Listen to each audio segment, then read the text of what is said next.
ये मोदी ने एक ऐसा न्योता भेजा है जो भारत के कूटनीतिक इतिहास में पहली बार हो रहा है। पीएम मोदी ने चुपचाप ट्रंप की सनक का काट निकाला है। मेरे पाकिस्तानियों, जर्नलों के पास शायद यह आखिरी मौका है। ये वो मोमेंट्स हैं कि जिसमें अगर दुरुस्त फैसले कर लिए गए तो शायद बचत हो जाएगी, वरना ये बहुत बुरा फंसने लगे। And right after Davos, the next weekend, I will travel to India. There's still work to do, but we are on the cusp of a historic trade agreement. Indeed, some call it the mother of all deals. 23 जनवरी को European union Bharat के साथ एक ऐतिहासिक free trade agreement यानी कि FTA sign कर रहा है और यह वही समझौता है जिससे सभी सौदों का बाप कहा जा रहा है। इसका सीधा मतलब यह है कि पूरा यूरोप भारत के साथ ट्रेड डील कर रहा है। With one of the world's fastest growing and most dynamic continents. EU free trade agreement की बात कर रहे हैं। जर्मनी ये कह रहा है कि हमारे पास सबसे जो सक्सेसफुल ग्रुप ऑफ इमिग्रेंट्स हैं वो इंडियंस हैं। भारत और यूरोपियन यूनियन के बीच में long pending free trade agreement finally climax के बिल्कुल करीब पहुंच गया है और ये सिर्फ बिजनेस न्यूज नहीं है, बल्कि ये कहना चाहिए कि इकोनॉमिक स्ट्रेटजी का एक वाटरशेड मोमेंट है। और दशकों के बाद जो अब ये टॉक्स हैं, वो अगर सोर्सेस की बात माने तो ये डील जो है ये कभी भी साइन हो सकती है। ये जो हो रहा है ये जानबूझ के जो हो रहा है और जो मूडी कर रहा है, it is very similar to जो इजराइल कर रहा है गाजा में। ठीक है। और मगर इंडिया का चांस क्या है कि वो प्रूव करना, हम लोगों को एक ही तरीका है बचने का कि इंडिया का डिस्ट्रक्शन को आप उनको समझा दो, हम लड़ेंगे, हम मरेंगे, एंड वी विल इंश्योर कि your destruction will be assured by all means. अगर हमारी लड़ाई हो, मगर फिर भी अगर आप लड़ना चाहते हैं तो फिर आ जाएं। यू मेक ऑफ दैट, कैसे देखती हैं आप इसको? कंट्रीज के साथ तो भारत की आप जानते ही हैं कि काफी अच्छे रिलेशंस रहे हैं हमेशा से, और पीएम मोदी को तो कई ने जो है वो अपने सबसे हाईएस्ट सिविलियन अवार्ड्स वगैरह भी दिए हैं। और जाहिर है कि वो लोग अक्सर जो बात होती रहती है, कई लोग उनके यहाँ से जब स्टेटमेंट्स आती हैं या वॉर को लेकर बात होती है तो हर तरह की बातें की जाती हैं कि ये मिसाइल बना रहे हैं, वो वाले फाइटर जेट हैं, तो जाहिर है बात की होगी, भारत से की है बल्कि। हालांकि पाकिस्तान के पास तो सर मुझे नहीं लगता कि इतना ज्यादा कुछ है कि हम दे पाए। अब वो JF-17 की बात तो हो रही है, मगर आप जानते हैं सर हमारे यहाँ तो जिसे कहते हैं कि अभी तो हम अपने आप को ही नहीं डिफेंड कर पा रहे, अपने आप को ही नहीं बचा पा रहे उससे, TTP से और बलूचिस्तान में जो कुछ हो रहा है।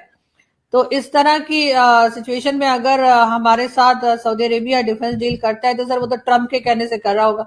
आप तो जानते हैं सऊदीया जो है वो जो कुछ भी करता है वो ट्रम्प के कहने से ही करता है। यहाँ तक कि अगर हमें लोन वगैरह भी दिया जाता है सऊदीया से की तरफ से, अगर हम कुछ कर्जा वर्जा लेते हैं तो वो भी जब तक अमेरिका उनको नहीं ग्रीन सिग्नल देता सर, जब तक वो हमारे साथ काम नहीं करते या हमें नहीं देते। लेकिन अच्छी बात है सर। मतलब आप समझती हैं कि पाकिस्तान जो है वो एक आजाद खुद मुख्तार मुल्क नहीं है, तो पाकिस्तान सऊदी अरब के डिफेंस एग्रीमेंट को आप वैल्यू नहीं करती उस तरह जिस तरह आप समझती हैं कि इंडिया UAE का डिफेंस एग्रीमेंट होगा। तो दोस्तों, जब मोदी जी के साथ यूरोप के बड़े नेता खड़े हो तो ये साफ नजर आता है भारत अब दुनिया में अपनी ताकत दिखा रहा है। अमेरिका की नीतियाँ अब भारत के गेम में असर नहीं डाल पा रहे हैं। पाकिस्तान जैसे पड़ोसी अब कन्फ्यूज है कि इंडिया अगला कदम क्या करेगा। पाकिस्तान के स्टूडियो में जियोपॉलिटिक्स की बातें तो चल रही है, लेकिन डर साफ दिख रहा है, क्योंकि भारत अब सिर्फ बातें नहीं करता, अपने काम और दोस्तों के साथ मिलकर खेल ही बदल देता है। यूरोप के साथ तो डील हो रही है और अमेरिका भी परेशान है, और हमारा पड़ोसी पाकिस्तान पूरी तरह घबराए हुए है। नहीं सर, देखें जो सऊदीया और पाकिस्तान की जो बात होती है या किसी और कंट्री के साथ जब पाकिस्तान की गल्फ कंट्री के साथ बात होती है तो वो गल्फ कंट्री डेफिनेटली अमेरिका के अंडर है। ये तो सभी जानते हैं कि चाहे वो ऑयल प्रोडक्शन करती हो या ना करती हो, लेकिन अमेरिका के अंडर वो कंट्रीज होती हैं और उन्हीं की मर्जी से बात होती है। जब भी सऊदी अरेबिया कोई बात पाकिस्तान से कहता है तो कहा जाता है कि जी अमेरिका ने के थ्रू जो है ये मैसेज आया है, और जब अगर पैसे बंद करवाने हो तो सबसे पहले सऊदीया ही जो है वो इस किस्म की कोई बात कर देता है जिससे कि पाकिस्तान को टफ टाइम मिले। तो इसलिए मुझे लगता है कि क्योंकि हमारी जो फॉरेन पॉलिसी है वो बहुत ज्यादा इंडिपेंडेंट मुझे नहीं लगती कि है, और उसकी मेन रीजन जो है पाकिस्तान की खराब इकोनॉमी को ही ठहराया जाता है। इस वजह से लग रहा है कि जब भारत के साथ अगर कोई गल्फ कंट्री आके बात करती है या काम करते हैं तो डेफिनेटली वो एक बहुत बड़ा फर्क आ जाता है सर।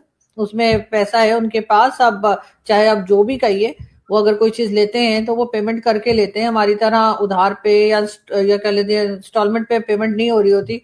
तो एक फॉरेन पॉलिसी फिर उनकी एक ऐसी हो जाती है कि जो अपनी मर्जी से करते हैं, वो सही हो या गलत वो एक अलग डिबेट है कि कई लोग उनकी फॉरेन पॉलिसी से एग्री नहीं करते या कई लोग करते हैं। लेकिन बहरहाल सर हमारी तो आपको पता है कि अमेरिका के बगैर तो या चाइना की मर्जी के बगैर सर हम तो कुछ नहीं कर पाते। और आगे अगर हम इंडिया और यूरोपियन यूनियन समिट की बात करते हैं तो आगे ये समिट भी होने वाला है। तो अब सबसे बड़ी बात यह है कि इसमें सबसे बड़ी बात क्या है। यूरोपियन यूनियन की अगर हम बात करते हैं या ईयू अगर मार्केट की बात करते हैं तो $450 मिलियन से ज्यादा का ये जो कंज्यूमर मार्केट है और सबसे ज्यादा हाई परचेजिंग पावर वाला एडवांस रेगुलेटरी मार्केट है।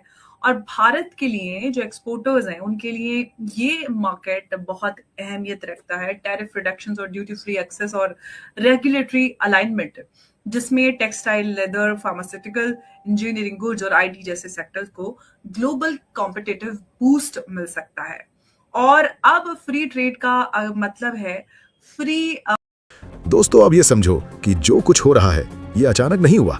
भारत ने चुपचाप अपनी योजना बना ली है। यूरोप के साथ व्यापार समझौते, दावोस में भारत की बढ़ती स्थिति और यूरोपियन यूनियन के साथ फ्री ट्रेड एग्रीमेंट का आखिरी पड़ाव, ये सब अपने आप नहीं हुआ दोस्तों। और दूसरी तरफ पाकिस्तान है जो अभी भी सोच रहा है कि कोई बड़ी ताकत आकर उसे बचा लेगी। लेकिन अमेरिका अब पहले जैसा नहीं है, वो खुद अपनी मुश्किल में फंसा है और पाकिस्तान अब भी पुराने तरीके अपना रहा है। सबसे बड़ी गलती यही है पाकिस्तान की दोस्तों। जनरल्स वही पुरानी सोच में है जबकि दुनिया आगे निकल चुकी है। भारत लड़ाई नहीं चाहता, लेकिन भारत ने यह साफ कर दिया है कि अगर लड़ाई हुई तो ना कोई माफी चलेगी ना कोई बहाना, सिर्फ ताकत चलेगी दोस्तों। अब पाकिस्तान के पास आखिरी मौका है, या तो हकीकत समझो या वही पुराना रास्ता चुनो जो हर बार उन्हें पीछे ले गया है। इस बार भारत सिर्फ तैयार नहीं है, भारत अब तय कर चुका है दोस्तों।